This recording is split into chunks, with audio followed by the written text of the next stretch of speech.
Today we have with us Ashish Lakhotia. He's from the EEP 2018 batch. He's received the Young Alumni Achievers Award 2025 in the Corporate Leadership category.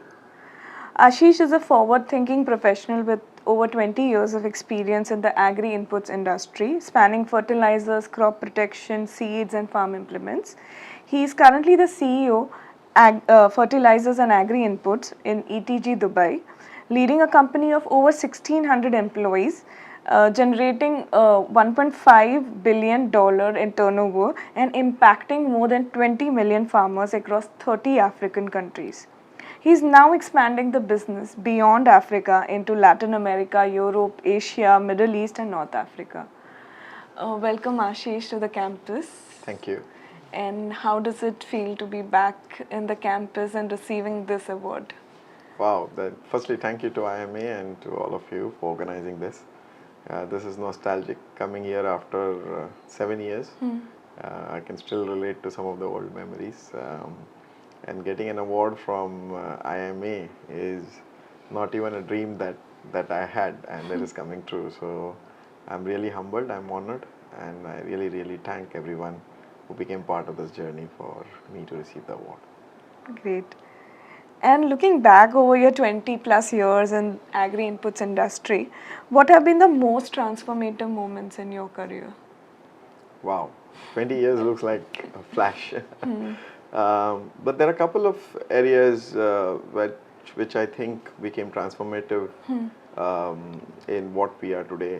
One, that early in my career, we thought that the current model in which the agri inputs got distributed in sub-Saharan Africa needs a redefining role, and therefore that direct connect to the farmers and having two-way supply chain, making an impact, showing the value to the farmers, seeing that they grow, because when they grow, we grow too. Those are things that really helped shape our business.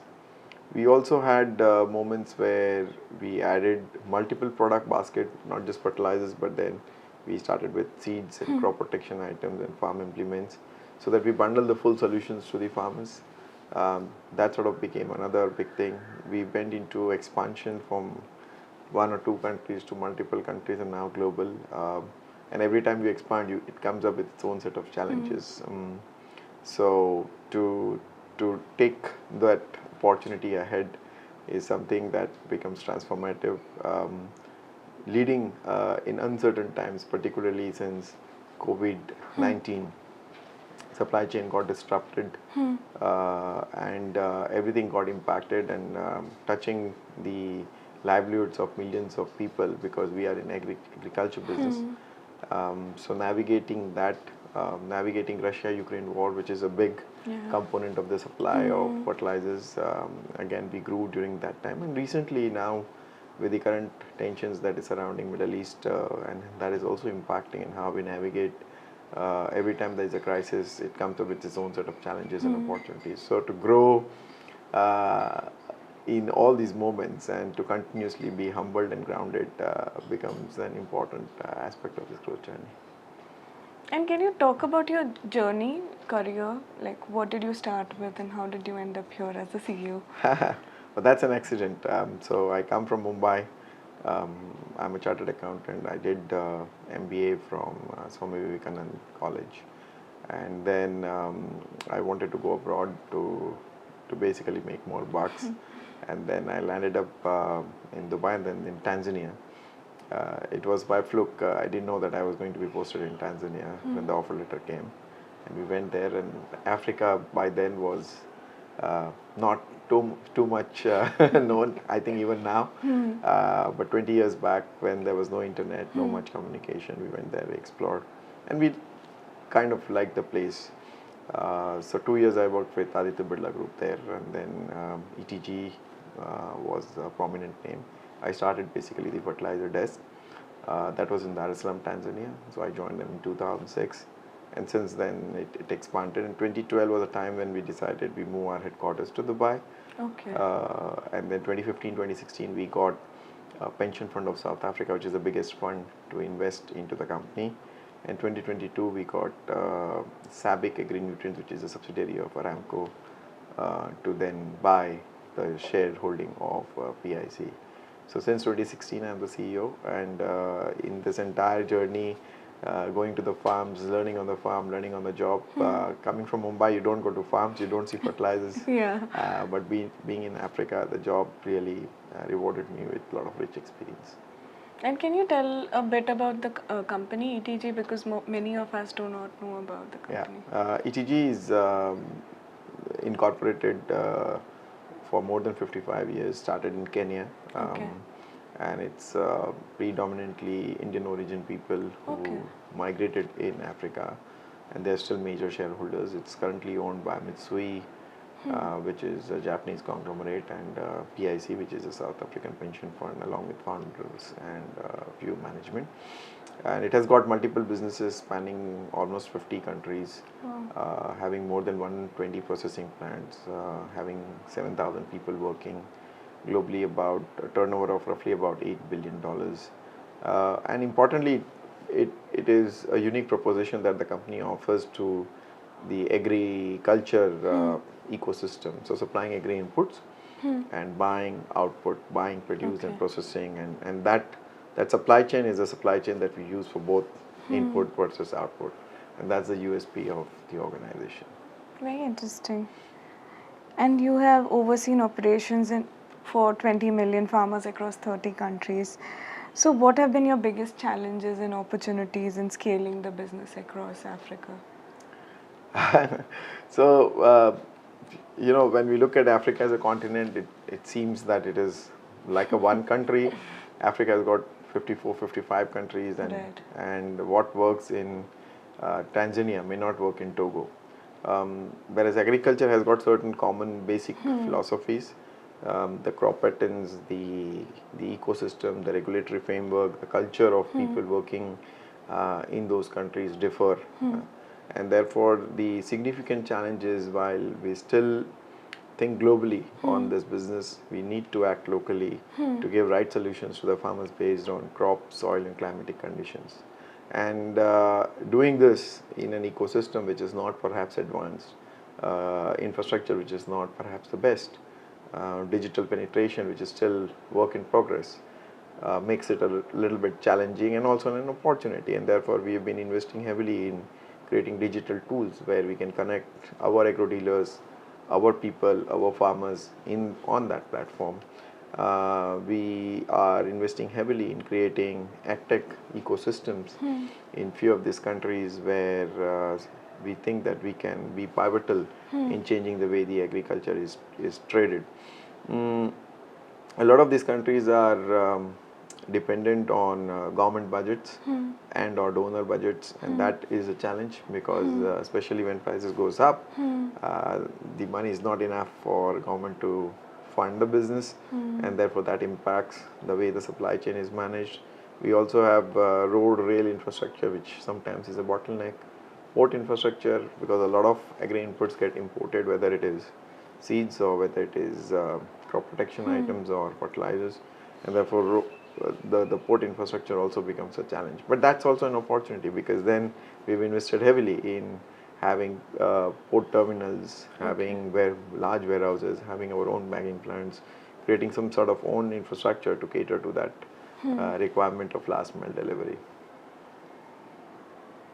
And with rapid changes in global agriculture, what trends do you think will shape the future of food security? Food security is a very, very critical aspect of most of the governments, whether it is Arabian world where the land is largely deserted, or whether it is Europe, or whether it is US. We see increasingly food security being talked about. And last 150 years, there has been a lot of research that has happened in this space. So long as there are human beings, we all need food to eat, and therefore food becomes an important aspect of our lives. Talking in the food ecosystem, I think from agri inputs perspective, let me talk about seeds. And there is a lot of research that is getting done on seeds, creating seeds which are high yielding variety, creating seeds which are drought resistant, where there's water scarcity, and that kind of it. When it comes to crop protection items, I think a lot of historical chemicals which are not environment friendly are being increasingly phased out. There is a big push for going bio there. And when it comes to fertilizers, there is increasing movement of moving towards greener type of fertilizer, circular economy on ag sector. And I think more and more we will get into those areas where when you want to produce food, you produce food with less inputs, with less climate impact, and something that is more sustainable and rewarding for the farming community. Right. And is there also a movement towards local economy and local kind of food that grows locally for the local market? Oh yeah, and I think quite a few economies have done pretty well there. India, for example, we see a huge revolution and change from what 1960s, 70s to now, when we are net exporter of the food. And I see the same trends in other places also, where whether it is Asia, other countries like China, etc., Africa, where they were predominantly importing food, now more or less self-sufficient in most cases. Even Middle East countries like Saudi, they are promoting food production. So irrespective of the cost of producing food, the trend is that the more local the food is grown, you're creating that entire ecosystem for farmers, for traders, for ag dealers, for transporters, for port operators, for government organizations. So it's beyond, I think, just demand supply. It's creating that whole circular economy. And how did your experience at IIMA influence your approach to leadership, strategic thinking, and global business expansion? Yeah, IIMA came to me at a point when our business was growing rapidly and we were chasing growth. This was 2018, 2019, when our ambition was to grow more. We had corporate shareholders, and immediately after that, we had constantly seen a shake-up in the global economy, whether it was COVID or whether it was Russia-Ukraine war or whether it was international trade war. And I think the frameworks, the tools that we have learned at IIMs, they are now handy. They taught me that crisis can be an opportunity, that growth mindset should be prevalent even when there are cases of disruption. I think my learning was to still lead and grow in multicultural context, focus more on people, especially in our kind of business where we touch lives of people directly and indirectly, and still be empathetic and agile in the ecosystems that we are in. So I would think that those are my greatest learnings coming out of IIMA right after 2018, 2019. And what advice would you offer to the current students who are aspiring to make a difference in agribusiness or even have like global leadership roles? For current students who are at IIMA, in our agriculture business, we say if the seeds are grown properly and if you have the right kind of seeds, then half job is done. The fact that students are already in IIMA, I think half job is done. But what is going to make a distinguishing factor between the current students and the rest of the cohort is that firstly, what we learn as tools and practices and case studies in classroom may not be exactly same when you go on the field, and therefore going on the field, understanding the grassroots reality, staying connected with what is the real sense or the real pulse of the market becomes extremely important.